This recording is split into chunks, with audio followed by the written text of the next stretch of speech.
Alright, here we go.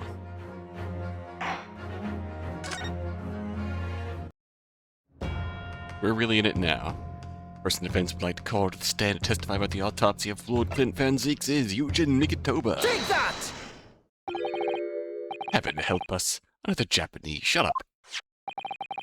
An expert in forensic medicine, my lord. Professor Eugene Nikitoba, 16 years ago, he came to London with Seishiro Jigoku and Genshin Asogi as a visiting student. And what could his testimony possibly tell us? Professor Nikitoba was the primary assistant during the autopsy in question. He was also the person who actually penned the report. Incorrect. The autopsy was carried out by the coroner, Dr. Wilson. The report carries his signature. It was the primary assistant's duty to keep a written record of the coroner's work during the procedure.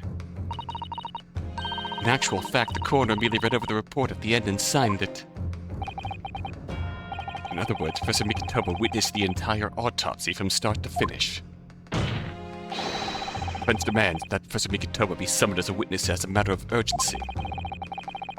If we really happened at that autopsy laboratory 10 years ago, it's something only he can tell us. The defense's demand is denied. What? Professor Nikitoba is in London at this very moment. We'd summon him to the stand in minutes. No, of course he's not going to agree to it. Strongheart has no intention of summoning anyone who knows. He's too concerned about protecting himself. Prosecutor Asogi, let me refresh your memory as you seem to have forgotten the prosecution's stance. Only minutes ago you accused the defendant of being the Reaper and of masterminding the assassin exchange. I did, yes. So present your evidence for those claims and make your case complete.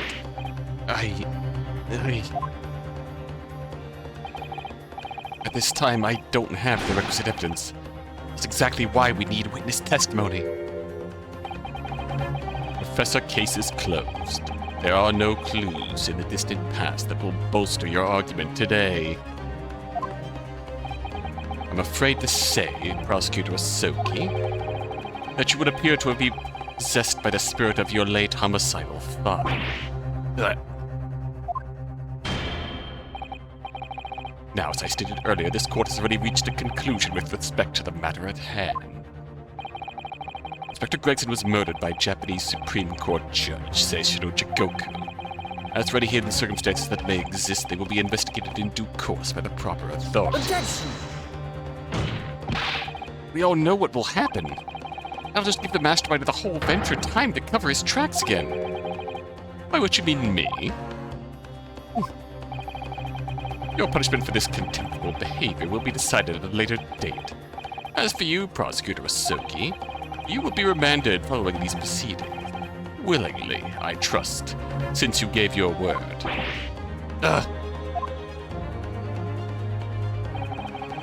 This futile game of revenge is over, young Master Asogi.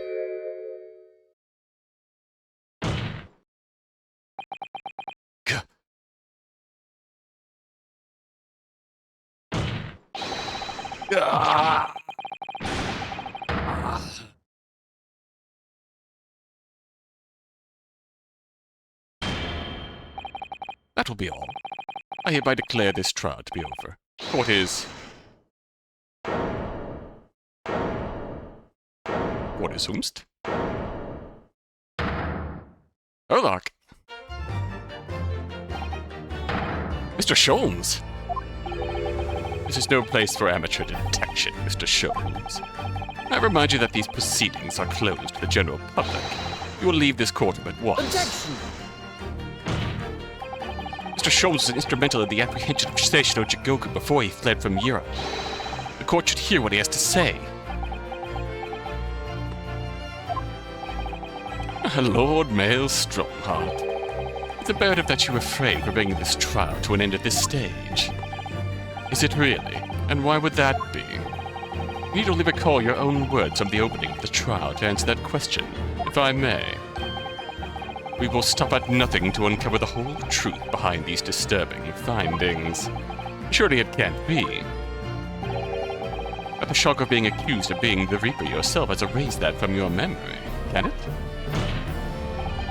The whole truth, sir, has already been uncovered.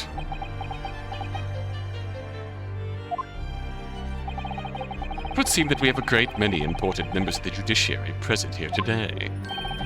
I put it to you, my dear fellows, should the trial end at this juncture? After all, why have you been invited to attend? To nod along to the provocations of your superiors? Ooh, public outcry! Order! Order in court! It seems to me that we stand before a door that leads to a new era of legal practices. A door that is ajar. Let us emerge from the shadows of the Reaper's decade-long ascendancy. For you and you alone, my dear fellows, have the power to push this door open now. The auditors in the gallery have no rights to express an opinion on court proceedings. Silence! He's right. The judge has absolute authority here. Yes, if he calls the trial to an end, it must end. But will that really do? I sense dark things occurring behind the scenes. Dark things indeed. Is there a single person here present who can honestly say he doesn't sense the same? What? The trial should go on. Summon the witness. That's right. We need to clear this up before that young Japanese fellow is remanded into custody. My lord, you assured those present that you would uncover the whole truth here. Indicate yourself in this outlandish accusation. The truth, the whole truth, and nothing but the truth. That's the very foundation of British law. A toast to you, my compatriots. A toast to our dependable colleagues in the gallery. On with the trial! On with the trial! Testify! Testify! Testify! Oh, my brother, testify! Well, my lord, you hear the voice of the British justice, I take it? Oh, I think you'll find it will be rather awkward to silence.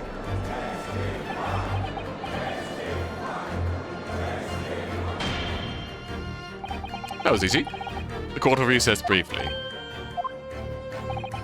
I have no intention of shrinking from these allegations.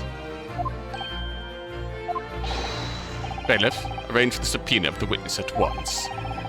As soon as the gentleman arrives at the courthouse, we shall reconvene. A recess will be necessary, my lord. Pardon? Mikitoba is a close friend of mine. He accompanied me today and is waiting in the antechamber as we speak. I do believe he's been enjoying a little trip down memory lane, in fact. What? Mr. Mikitoba is here in the courthouse?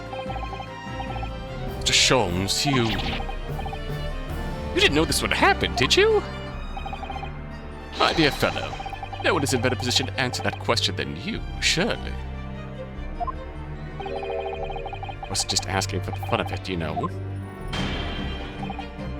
Well, I must thank you for your assistance in this matter, Mr. Sholmes. However, you are of no further use here. Kindly leave the courtroom at once. But of course, in truth, I find myself rather busy now as a result of these developments. Mr. Naruhodo? Yes? I trust you have Iris's little lucky charm with you? Absolutely. It's still in my pocket. She sends her regards and a reminder.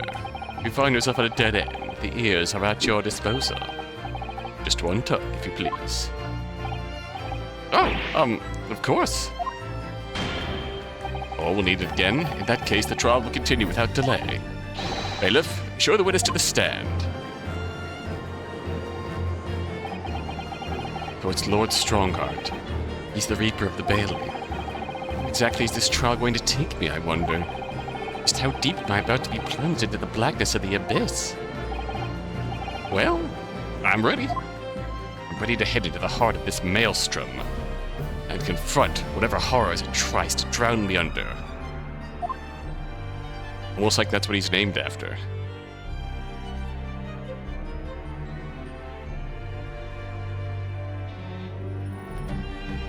Maelstrom Heart. The heart of the Maelstrom. Maelstrom Heart.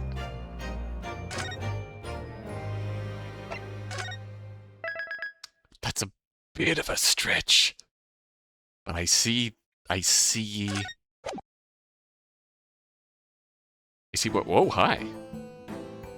Bet you are staring down. Oh, you're staring down. Okay. This is an interesting, Hi. So, witness, please state your name and occupation for the court. Yujin Mikitoba, lecturer in forensic medicine at the Imperial Yume University in Tokyo, Japan. Hi. And Professor Mikitoba, the young lady beside you is... Ah, this is Dr. Maria Gorey, Scotland Yard's practicing coroner, the daughter of Dr. Sith, I understand. Yes, Dr. Sith. I'm afraid I can't tell you why she's here. She just appeared. God, it's such a shame we didn't get her on the stand in a normal capacity before this case. She would have been so much fun. She's such a fun character. You summoned this strange Japanese man as a witness to that autopsy. But you don't summon Mama. That makes no sense. She was there too? It's about the size of it. I've had her eyes boring into the side of my cheek constantly, whilst I was in the antechamber too. Poor man. The idea of it's making me shudder. Revelations about Dr. Sith that came to light some days ago defiled the reputation of the entire judiciary. She was therefore deemed unfit to appear as a witness in today's proceedings. The Ministry of Justice's decision on that is final. Well, we wouldn't want any more perjury to be committed, would we?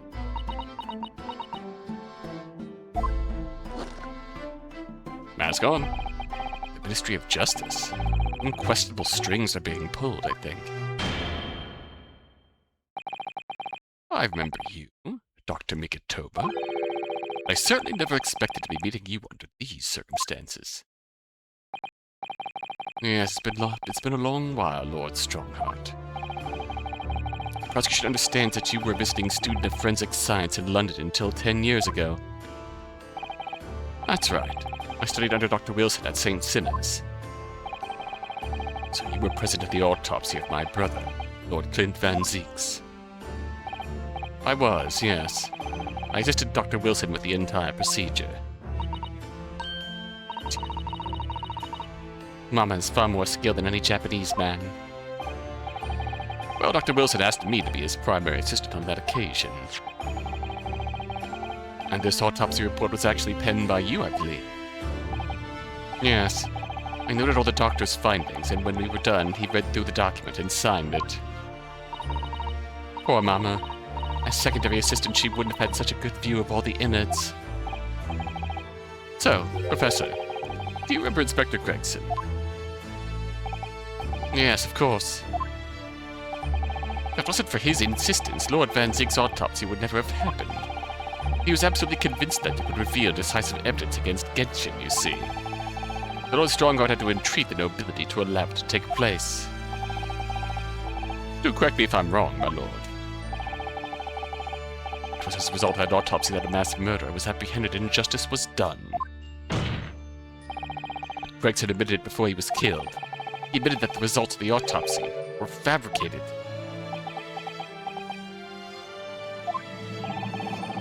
You were there at the time, so you must testify. You have an obligation to tell the truth about what really went on.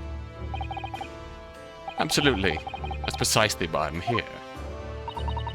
And that's why I'm here too. I'm very curious to find out why you're here. Very well then. Give your formal testimony now, witness.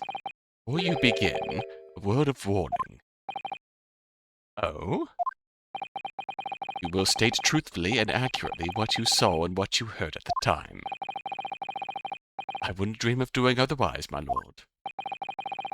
Once your testimony verges on supposition, I will expel you from my courtroom.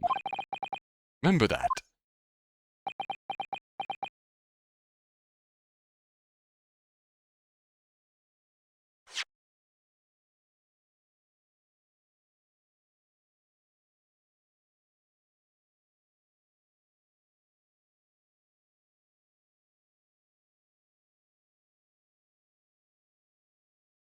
Absolutely. That's precisely why I'm here. And that's why I'm here too. I'm very curious to find out why you're here. Very well then. Give your formal testimony now, witness. Before you begin, a word of warning. Oh? You will state truthfully and accurately what you saw and what you heard at the time. I wouldn't dream of doing otherwise, my lord. Once your testimony verges on supposition, I will expel you from my courtroom. Remember that.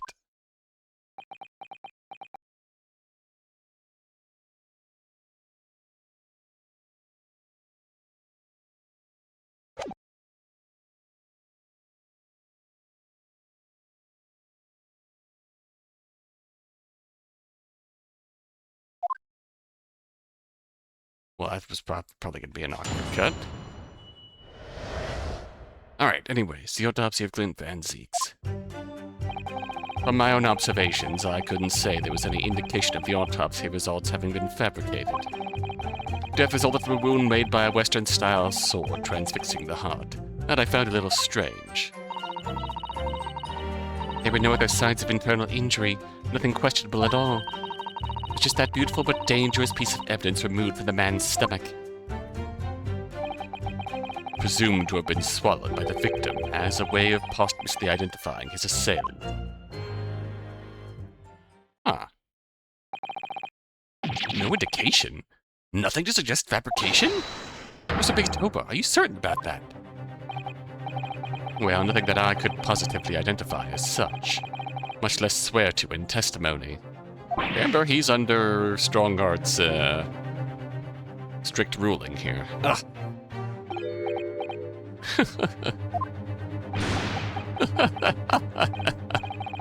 Well, that clears things up nicely. The only fabrication here, Asoki, has come from you. What? You claim the inspector confessed just before his death. But that's the fabrication. No, he freely acknowledged it. I swear he did. Freely? The tip of his sword at his throat. Man was as clearly at his wit's end. The court will give no credence to this confession that was uttered in obvious desperation. Quite simply, there was nothing questionable about the investigation of Lord Clint Van Zieks' death. And with this testimony, we have, without question, uncovered the whole truth of the matter. If I may, my lord. There was most certainly something questionable about it, and the whole truth does rather elude us, I feel. I beg your pardon. Well, you're obviously aware of the facts of the case. All four of the professor's previous victims died when an enormous beast was set upon them that ripped out their throats. Oh, such horrifying crimes. But curiously, the killer's last victim, Lord Clint Van Zieks, suffered a different fate. Yes, you're right. He was stabbed through the heart with a sword. That's enough. I believe I warned you about this, witness. I promised to curtail your testimony as soon as it entered the realms of supposition or speculation. Very well, my lord. In that case, the defense will pursue a conclusion to this during the cross-examination. What? I have the right to cross-examine every witness after testimony. And I fully intend to exercise that right. Ryunosuke. That even the presiding judge has no authority to contravene the letter of the law, as I'm sure every member of the judiciary would gladly, present in the gallery, would agree. Smart girl.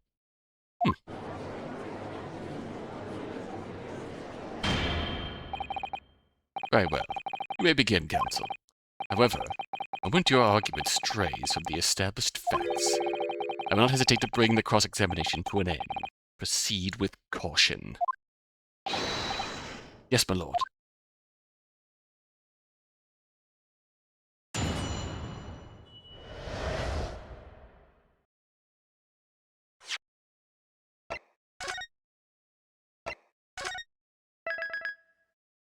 Just in case.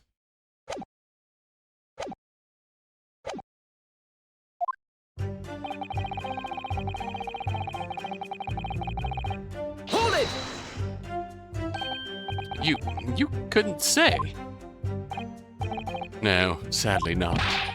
And you couldn't say there wasn't any indication either, could you?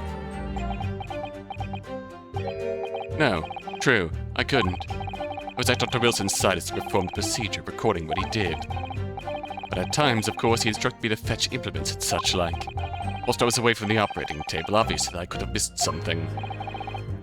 At those times, what was the secondary assistant doing? Bet. Following this Japanese man's orders to adjust the lighting or pass some implements. That doesn't mean Mama wasn't a vital part of the team. Quiet, yes. So would you kindly refrain from staring at my cheek like that? Mr. Mitoba, think! So nothing at all that seemed out of place to you? Well, yes, there was, as a matter of fact.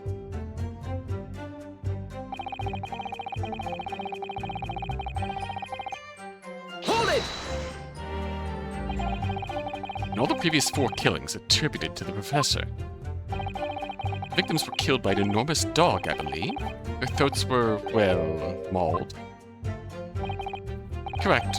And yet Lord Van Zieks was stabbed. Now, do you mean to say? You think Lord Clint Van Zieks may not have in fact been one of the professor's victims? As a physician, there was no basis on which to doubt the findings of the investigations carried out at the time. But Ryunosuke confessed to all his crimes upon his arrest. He admitted to have taken the lives of all 5 members of the aristocracy. Yet the beast that was used to carry out the killings was never identified. No evidence was found to suggest that Genshin had ever kept a dog. A true hound of hell.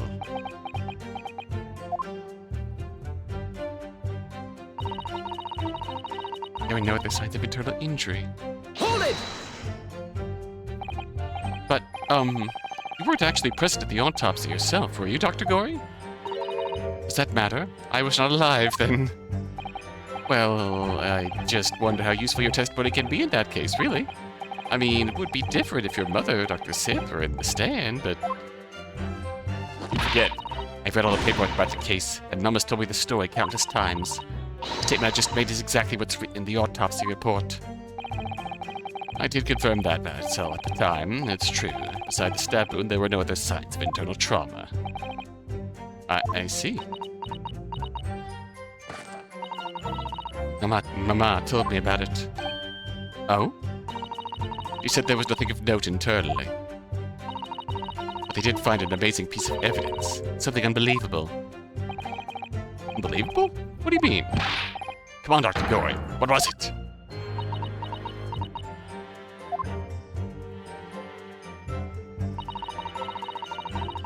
Beautiful but dangerous piece of evidence removed from the man's stomach. Hold it! Alright.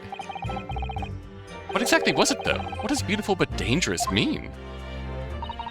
Well, it was sparkly and round with a hole, so it might slip over a finger, perhaps. It was a ring belonging to Genshin Asogi. Oh, this ring was inside the victim's stomach? At the time, Genshin wore a rather large ring on the digititis, on the digitus quatus of his left hand, before the ring finger. I understood it was some sort of keepsake. When my father left Japan for London 16 years ago, I was 8 years old. I remember that ring. You do? My father's possessions were sent to our family home in Japan after his death, but the ring wasn't among them. Obviously not. It was a key piece of evidence. Remains under lock and key in the stores at Scotland Yard to this day. After the autopsy, Genshin was summoned by the police to check for the presence of the ring. It wasn't on his hand, of course. Moreover, there were deep abrasions on his finger where it had been pulled off.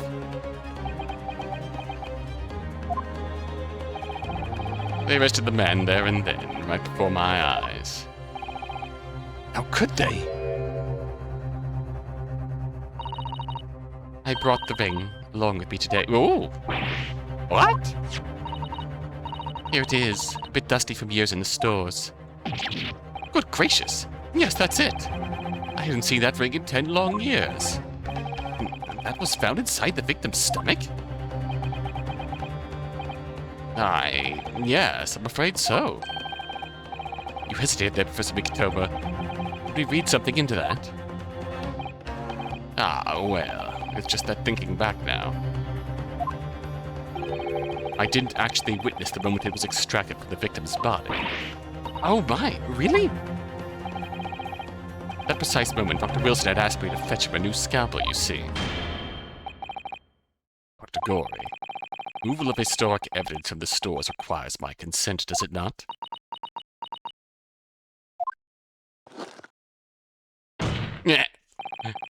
However it came to be here, the court cannot deny that this is crucial evidence for today's proceedings. Very well, you may submit it. Very nasty scratch. It's not the sort of ring normally seen in Japan. It almost looked like claws protecting that jewel. Just examine it very carefully, Mr. Naruhodo. Very carefully indeed.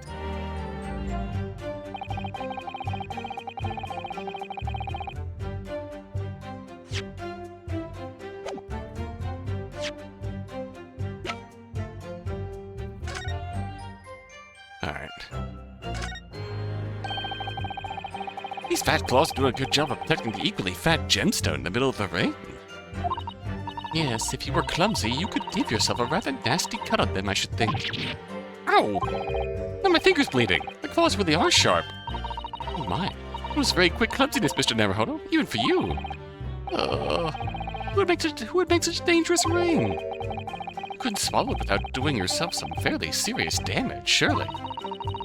Sticky mochi bun, if they're about that size, would go down much better, with the red bean paste in the middle. Someone as clumsy as me would probably manage to choke on it somehow. Alright, what else are we gonna gain from this?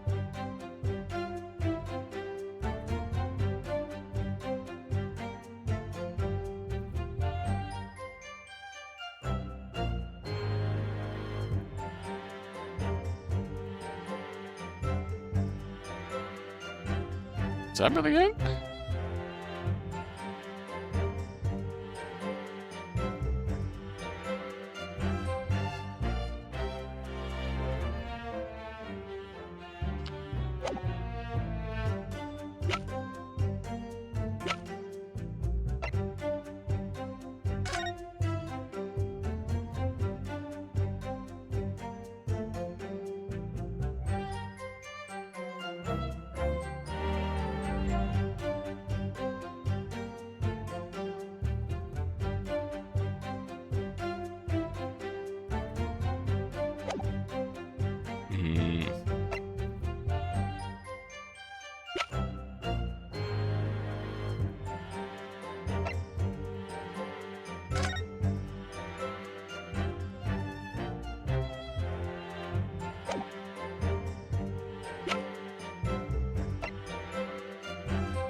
Oh.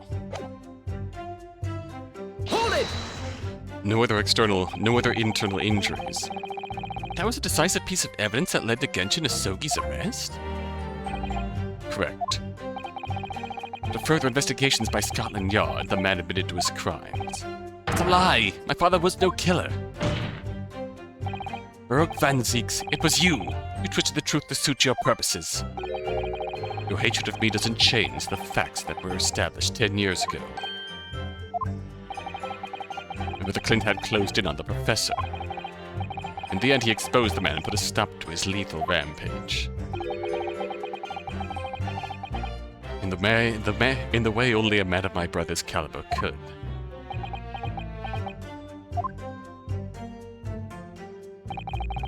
That's everything, is it?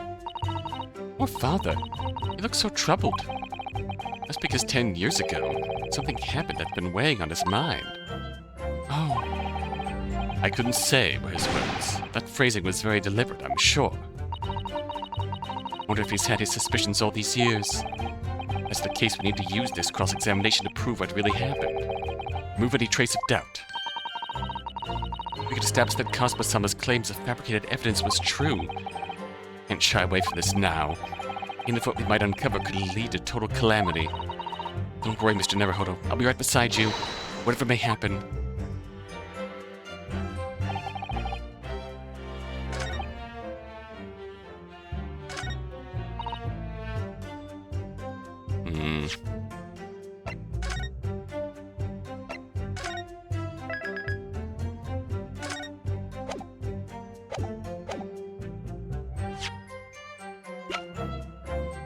Objection! Court has heard that the ring was extracted from the victim's stomach. But you didn't actually see it being removed, did you, Professor Mikitoba? That's right, as I said in my testimony before. At that moment I was fetching a replacement scalpel that Dr. Wilson had requested. In other words, you can neither confirm nor deny whether this ring, in fact, really came from the victim's stomach or not. Are you suggesting, counsel, that the ring was never in the victim's stomach to begin with? It's certainly feasible that Dr. Wilson fabricated that detail about the autopsy. What are you saying? Dr. Wilson? Dr. Wilson was in possession of the ring in advance, as after it was somehow stolen from Mr. Asogi. He produced it during the procedure, pretending to have found it there and then in the victim's stomach. Objection! Supposition at best. What possible evidence do you have to support such a rash claim? This evidence, right here. That's the autopsy report. It's explicit in that report, counsel. Other than the ring, nothing unusual was noted internally, so I'm not sure how you intend to prove your point. You've already done it before. You've already done it for me, my lord. The lack of internal injury says it all. What? To swallow a ring of this size would require considerable effort and determination. In addition to its size, there are the sharp claws around the gemstone to contend with. My brother was a determined man, on the brink of death, even more so, I'm sure. He would have stopped at nothing to ensure that evil killer was brought to justice. If he really had swallowed that enormous ring, it's inconceivable that no traces of its passage down his throat would have remained as internal trauma. No.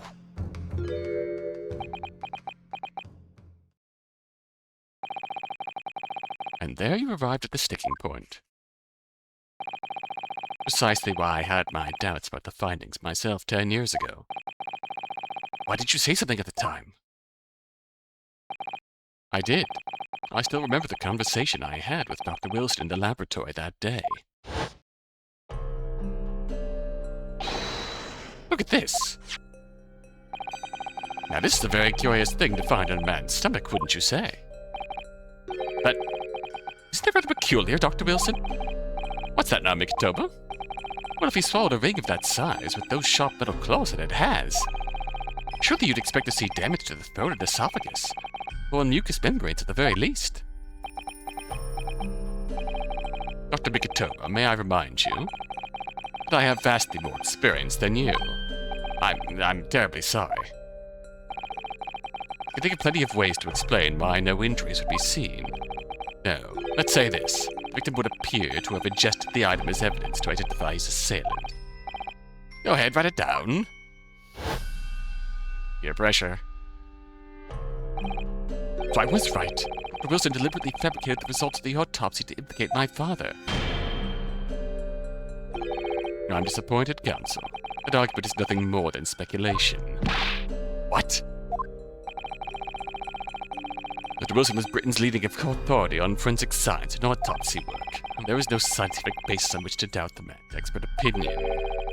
Pardon the interruption, my lord, but damage to the mucous membranes of the throat is easily identified, even in living subjects. Using a device called an endoscope, recently demonstrated in practical use in France. I want one. The government can pay. I don't think so. And Dr. Gorey, to assure that your removal of evidence for the stores without permission will not go unpunished.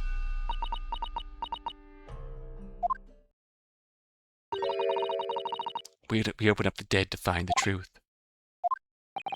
I beg your pardon. But Mama, she chose to stitch her corpses up with all her secrets inside. That's wrong. Dr. Gorey, it's looking as though she's chosen to walk a different path to her Mama.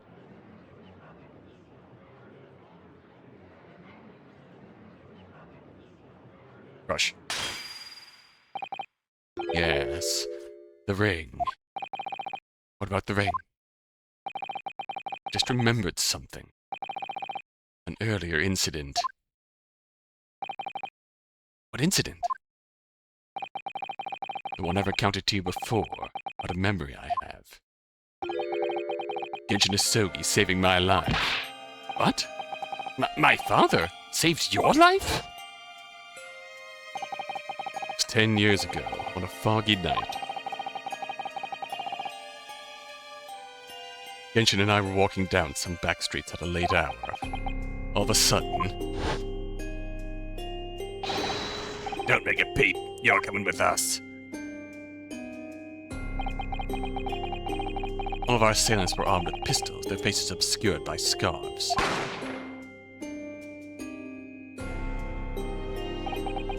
Next thing I knew, there was a silence all around. Genshin lay on the cobbled street. Blood was seeping from his left hand. It shielded me. Did he lose the ring? It was on the ring finger of his left hand that he used to wear that ring. Are you saying? I've always believed those thugs were after me. But now I'm starting to question if perhaps I wasn't the intended target after all. Wait, but...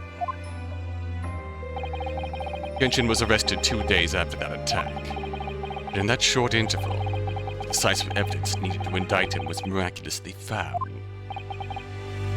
You mean, the ring was stolen from him? Think that's what those thugs were after that night? Objection!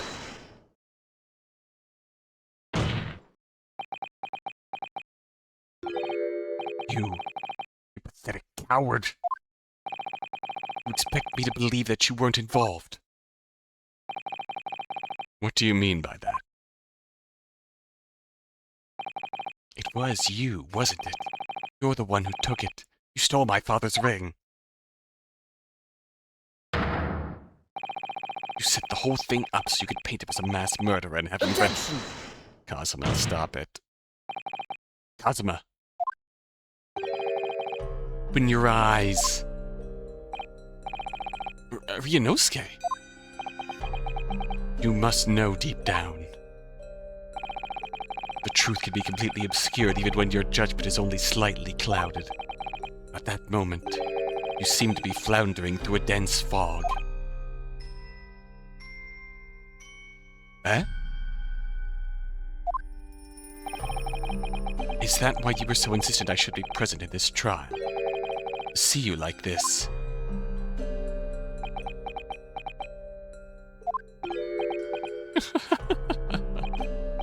Well, this is an amusing spectacle. What a grandiose expression on your face, as if you were Lady Justice herself. It seems you've thoroughly convinced yourself of this alleged fabrication of the autopsy results. So much so that you're apparently blind to the blatant contradiction that would be born out of it. What? Though it's extremely hard to believe, let us imagine that there was some misconduct during the autopsy. If that were the case, why would Asogi not have disputed the findings in his trial? Oh. In the closed court hearing 10 years ago, the defendant never once denied the claims against him. Isn't that right, Lord Van Zieks? Yes, that is indeed correct.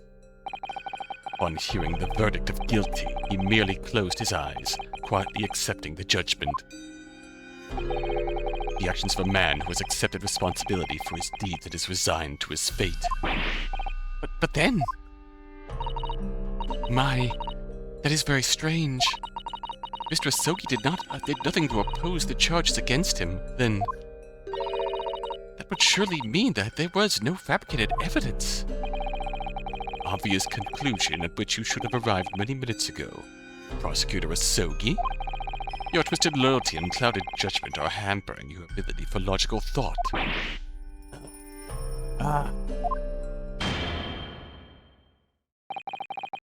Yet Asogi's silence at his hearing can mean only one thing. There was no fabrication of evidence during the autopsy of his final victim 10 years ago. Ah!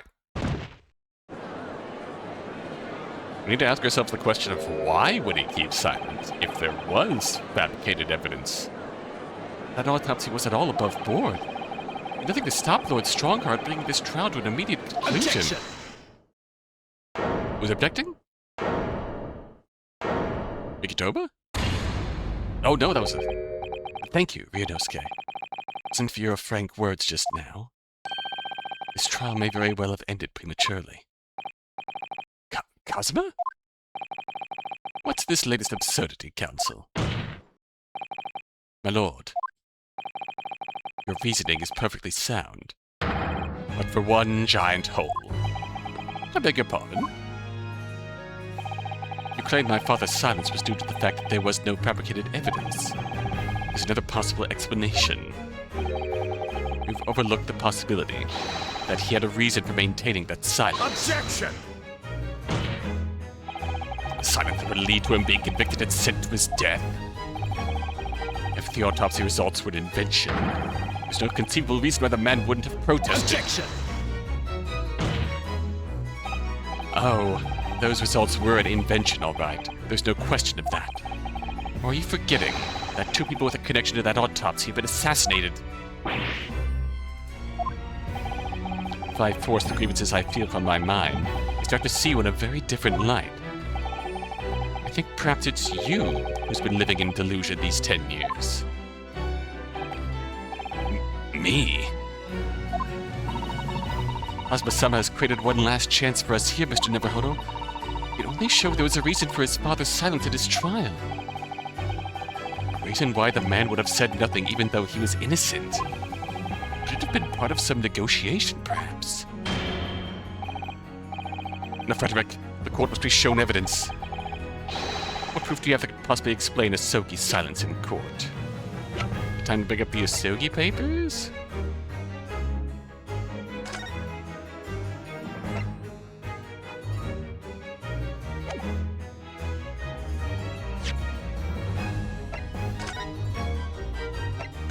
Is it time to bring up the Asogi papers?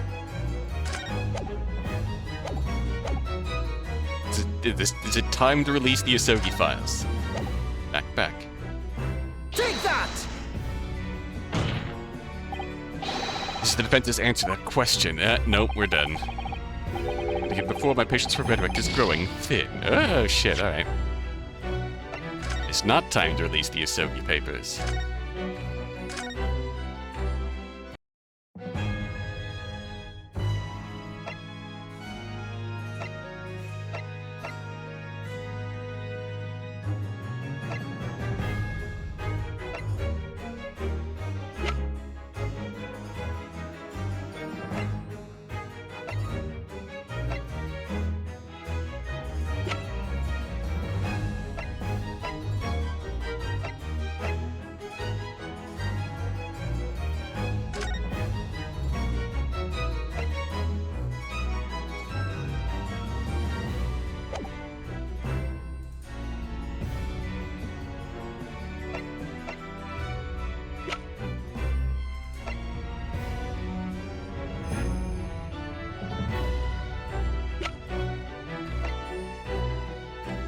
Is it this? Take that! It's true that Genshin Asogi's silence during his trial resulted in his conviction. It didn't actually lead to his execution. On the contrary. It led to his escape, an escape that was only possible because he'd been sentenced to death. Although I find it hard to believe my father would have negotiated in that way, the defense is correct. A fake execution, falsification of a death certificate, and a jailbreak inside a coffin. Really, such an elaborate plan couldn't have been carried out by my father alone. He must have had the help of a collaborator from the judiciary. I have here the dismissal notice of the chief warder who was working in the prison at the time. Notes read, there are indications that the jailbreak was in planning prior to the inmate's incarceration. In other words, there were suggestions of some sort of negotiation between Mr. Asogi and the British government. In exchange for his silence in court, he was given an assurance that he would be broken out of prison. Yes, with that sort of clandestine agreement in place, I can imagine he would have kept very quiet. I would go further than that, in fact. I would say, that the elaborate jailbreak of Mr. Asogi can be explained in no other way.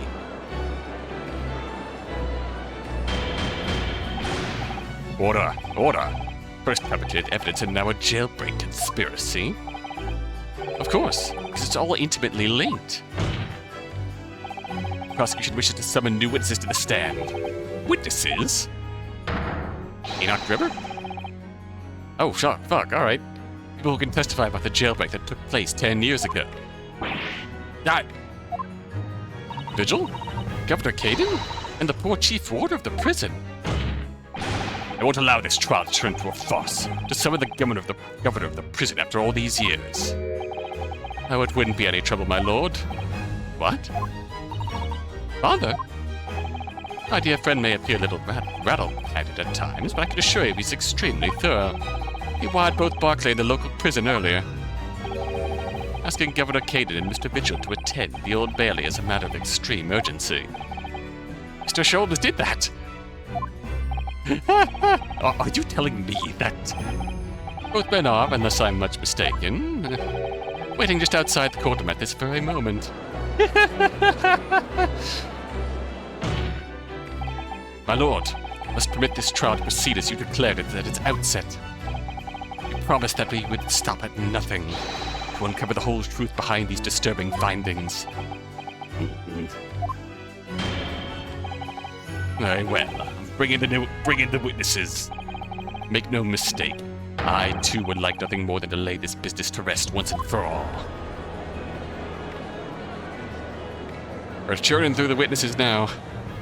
Goddamn, alright. How is this gonna work? Hello, hello. And Van Zieks is here. The new witnesses state their names and occupations for the court, please. I, Barry Caden, Governor of Barclay Prison. Everyone calls me Gossip. I sell jaunty tidbits to pass by as your other persona, if you don't mind. Oh, I do beg your pardon. Of course.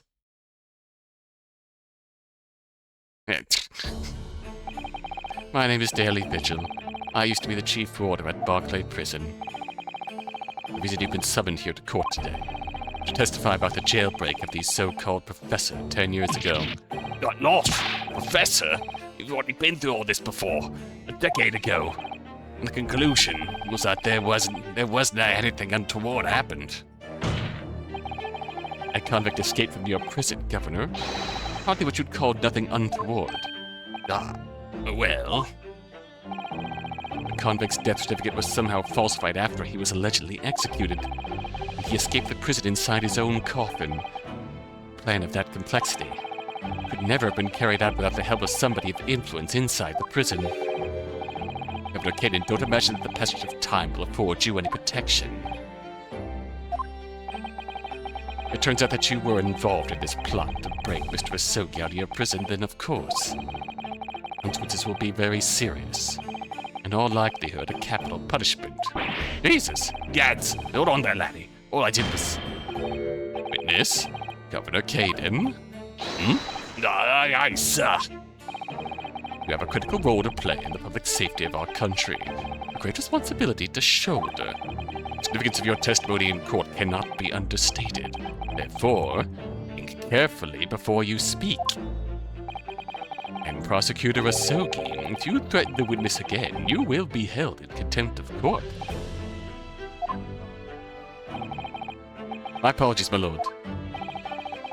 No disputing the fact that an intricate jailbreak plot was enacted 10 years ago. We're just not going to acknowledge the fact that,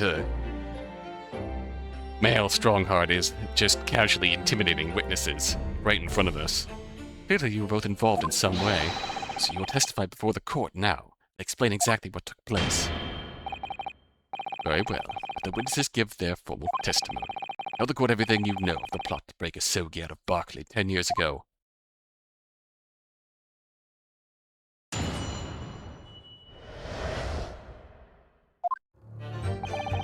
It was the day that Japanese jock was found guilty. The directive came from the prosecutor's office. I signed the conduct of the chief warder Vigil here and put the plan into action behind the scenes. I was responsible for Asogi right up until the night of his execution, but I knew nothing of any plot. And you were the fall guy, too. I deny again if there was any negotiation between the convict and the prosecutor's office. All I did was carry out my duty for Her Majesty's Great British Empire. A directive from the prosecutor's office. You say that was the jailbreak plot. Aye, that's right. Who sent it? Who authorized that plan? Remember that Strongheart was a prosecutor. I deny that. You saying you don't know? Listen, there was nothing about that professor case that was not unusual in some way. I deny asking any questions. I just did what I was told to do. More than that, I could not tell you. I see. If the jailbreak plan originated from the prosecutor's office, then one thing is very clear. As suspected, there were clandestine dealings going on between Mr. Asogi and that office. The jailbreak was promised in exchange for Mr. Asogi admitting to crimes he didn't commit.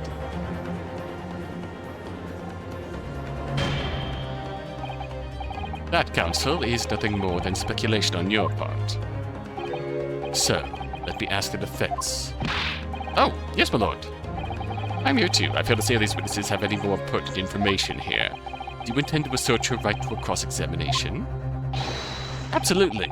I have no intention of squandering a single opportunity, my lord. It seems all you Japanese are fiercely tenacious.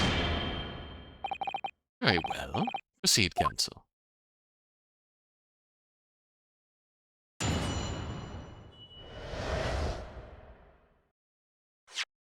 We will proceed.